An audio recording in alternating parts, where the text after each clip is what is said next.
Hai guys, selamat datang di channel Cika Bercerita. Nah, kali ini di segmen Kelam alias Kemis Malam, aku akan berbagi cerita pengalaman aku di Lantik di Villa Angker. Nah, buat kamu yang sudah penasaran banget, jangan lupa untuk klik tombol like, subscribe, dan jangan lupa untuk share ke teman-teman kamu ya. Yuk, nonton video Cika sampai habis.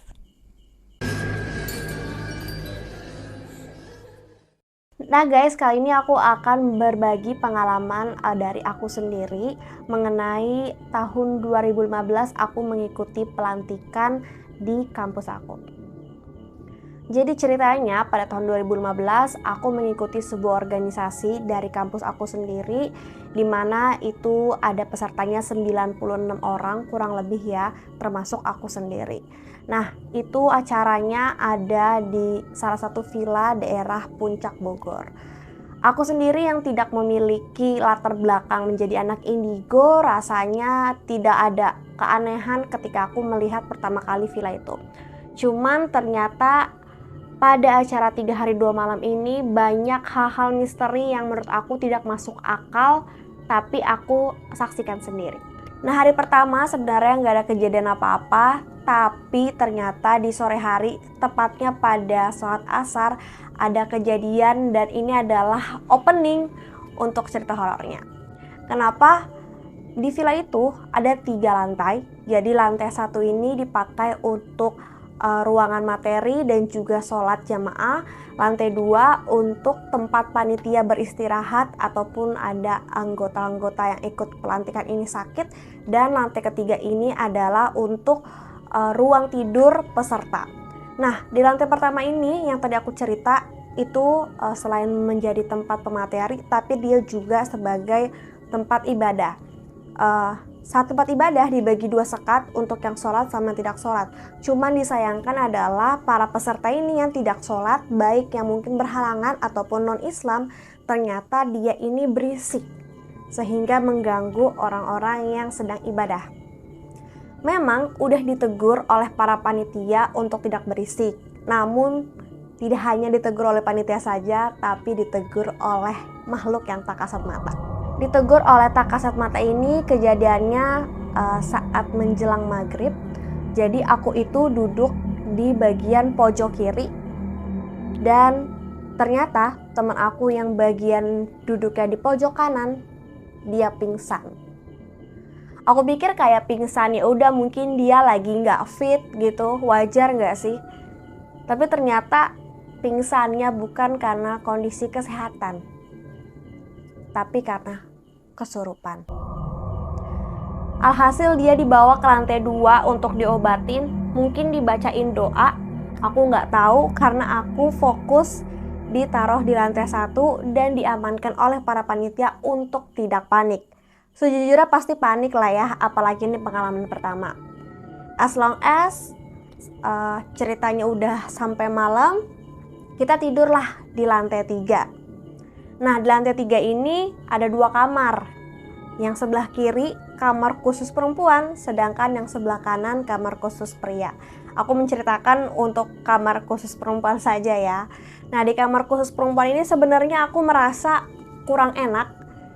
Karena pertama, di dalam kamar itu ada kamar mandi, ada bathtub, tapi tidak ada air.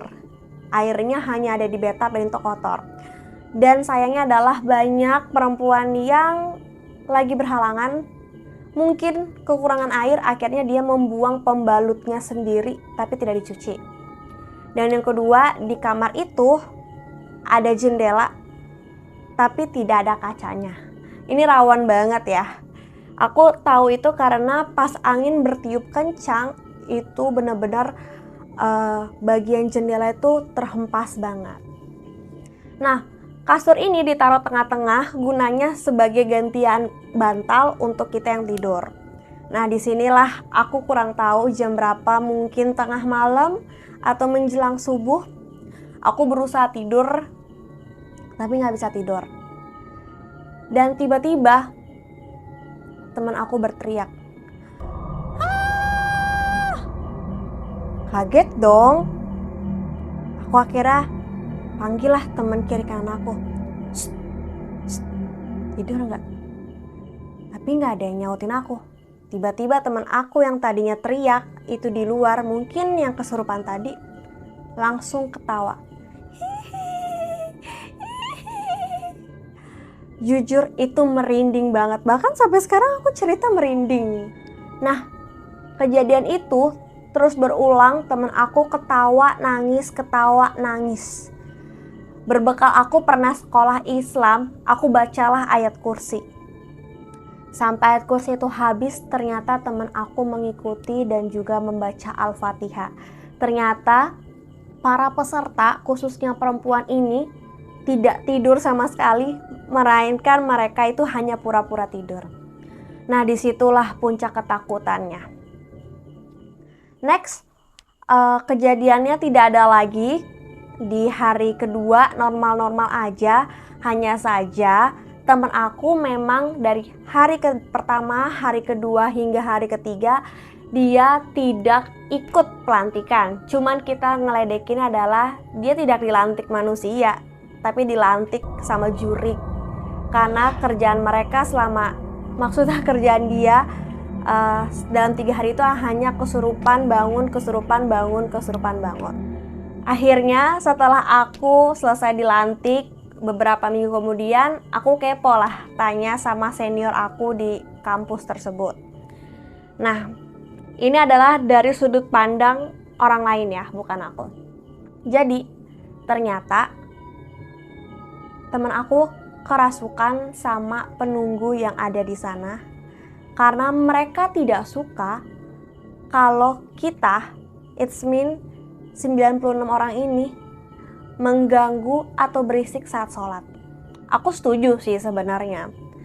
Tapi ternyata teguran itu tidak sampai itu saja, karena dasarnya teman aku ini emang mudah kesurupan hingga akhirnya mendatangkan makhluk-makhluk yang di luar villa pun ikut masuk menerjang dia. Dan untuk urusan pada malam hari itu, ternyata dia kerasukan kuntilanak, dan kuntilanak itu katanya numpang melahirkan di perutnya. Nah, di sini ada pro dan kontra. Jadi aku tanya sama senior aku, dia bilang seharusnya kalau ada makhluk tak kasat mata meminta sesuatu jangan diturutin, karena nanti ngelunjak dan dianggapnya kita ngasih sesajen. Hanya saja ternyata ada senior lain mungkin yang panik dan tidak tahu hal tersebut, akhirnya menuruti. Jadi katanya temanku ini minta ayam bakar pada malam itu. Katanya sih jam 12 sampai jam 1. Dan dia panik keluar cari-cari, ketemulah ayam bakar. Dan temen aku benar-benar makan ayam bakarnya itu sampai habis. Walaupun masih ada daging-dagingnya, tapi katanya sih ada temen aku, maksudnya kayak senior gitu, nyobain ayam itu tidak ada rasanya. Ya katanya sih kalau misalnya makanan diambil atau dimakan sama makhluk tak kasat mata, dia hanya mengambil sarinya saja, jadi tak ada rasanya gitu. Dan aku pun tanya sama temenku, jadi temenku ini yang kerasukan adalah sahabatku sendiri. Dan benar, dia pas bangun-bangun katanya dia nggak tahu kenapa dia belepotan banyak banget kuah kecap gitu. Ternyata dia habis makan ayam bakar. Nah, kejadian itulah yang sempat heboh dan katanya kuntilanak itu beneran melahirkan di perutnya. Nah, singkat cerita juga, temenku ini, which is sahabatku, setelah pulang pelantikan, dia juga masih sering kesurupan sampai dia harus berobat ke mungkin orang yang paham gitu, tapi bukan dukun ya. Dan ini sebenarnya percaya nggak percaya, temen aku itu orangnya kurus, literally kurus, tapi ternyata perutnya itu buncit gitu. Dan katanya sih ada yang lihat di situ masih ada isinya, masih ada mungkin anaknya dari kuntilanak gitu. Cuman alhamdulillahnya dia udah bersih, udah nggak ada lagi yang ngeganggu, dan semoga teman aku jauh lah ya dari kata-kata digangguin sama makhluk tak kasat mata. Oh iya, aku lupa untuk kasih tahu ada beberapa part sebenarnya yang tadi kelewat, yaitu ada pengakuan senior aku yang bertugas untuk survei villa. Dia minta maaf banget ke sahabat aku karena mungkin karena kesalahannya dia sampai akhirnya sahabat aku ini mendapatkan pengalaman yang tidak enak. Kenapa? Karena ternyata dia kala itu survei nggak dapat villa dengan uang yang terbatas. Jadi akhirnya dia tiba-tiba menemukan villa yang kalau nggak salah ya, ini seingat aku, dalam 3 hari 2 malam itu villa cuman harganya 2 juta. Siapa yang nggak tergiur, apalagi mendekati deadline. Nah, akhirnya dia buat deal untuk di sana. Dan ternyata mungkin dengan harga murah itu ada banyak kejanggalan-kejanggalan, dan ya temen aku jadi korbannya. Tapi alhamdulillah sekarang udah sembuh. Dan menariknya adalah setelah kita pulang selama 3 hari 2 malam itu, ternyata besokannya villanya dihancurin. Jadi ternyata kita adalah penghuni terakhir untuk nginep di villa tersebut. Nah, bagaimana nih guys tentang pengalaman aku mengenai makhluk-makhluk yang tak kasat mata? Kira-kira kamu ada nggak sih cerita-cerita serupa yang menarik? Mungkin pengalaman kamu sendiri ataupun pengalaman teman-teman kamu. Kamu bisa tulis di kolom komentar atau mungkin kamu bisa kirim email di sini, nanti kita bacain ya. Dan seperti biasa guys, untuk mendukung channel kita jangan lupa ya untuk klik tombol like, subscribe, komen apa saja. Mungkin ada ide-ide menarik yang akan kita bahas, ataupun cerita horor, mungkin tentang pendakian, ataupun tentang organisasi atau tempat kerja, bisa banget tulis di kolom komentar. Dan share sebagai bentuk dukungan kamu agar channel ini semakin maju. Sampai jumpa di video Cika Bercerita selanjutnya ya. Dadah!